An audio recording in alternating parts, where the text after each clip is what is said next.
आपण मानकु UN education channel को स्वागत जनाऊँ। तो आज न्यूज अपडेट रही ओडिशा सरकार तरफ एथर रथयात्रा पर 2 दिन घोषणा कर revenue and disaster management department तरफ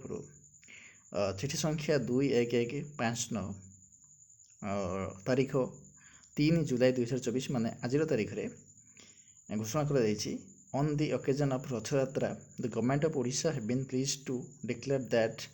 all state government offices as well as revenue and magisterial courts shall remain closed on 8/7/2024 Monday, the day following the Rathayatra. तो रथयात्रा ओडिशा सरकार तरफ ओडिशार समस्त ऑफिस जिते ऑफिस अच्छी सब ऑफिस बंद रहिबो एमतीक रेवेन्यू ऑफिसेस बंद रहिबो मैजिस्ट्रियल कोर्ट्स बंद रहिबो 8/7/2024 तारीख में अर्थात मंडे रे जेहेतु 7 तारीख की रविवार एथर रथयात्रा पड़ुची किंतु एथर 2 दिन रथयात्रा 8/7/2024 रे मध्य सरकार छुट्टी घोषणा करिसंती। तो एबे देखिबा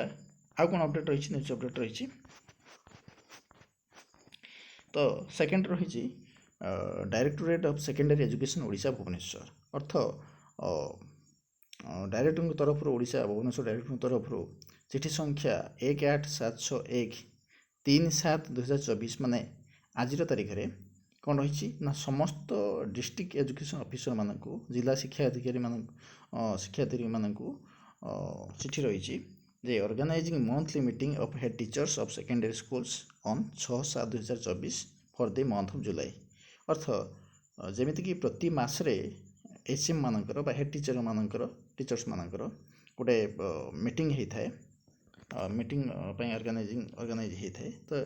ठीक जुलाई मसर सेमती 6/7/2024 अर्थ जुलाई 6 तारीख में गोटे मीटिंग अरेंजमेंट कर से मीटिंग टी क्या पर्यवसित ना quality education to the children in all government and government aided high schools under 5T high schools transformation program. तो क्वालिटी एजुकेशन केमिति पिला मानक दिया जाई परिबो समस्त गवर्नमेंट स्कूल एवं गवर्नमेंट एडेड स्कूल्स जोड़ा को 5T अंडर रही से स्कूल केमिति पिला मानक गुणात्मक शिक्षा दिया जाई परिबो से उपरे आलोचना हबो एचएम मानक समस्त एचएम मानक नेगी मीटिंग रे जोटा कि 6/7/2024 तारीख रे रही। तो ये आज न्यूज अपडेट आशा करुँची आपण मानकु इम्पोर्टेंट इनफॉरमेशन दे पारथिबी। तो ठीक अच्छे आज ये आम एंड करवा पुणी मो एक इम्पोर्टेंट वीडियो नहीं आसबि से पर्यटन मत विदाय दिंतु रोची। धन्यवाद नमस्कार।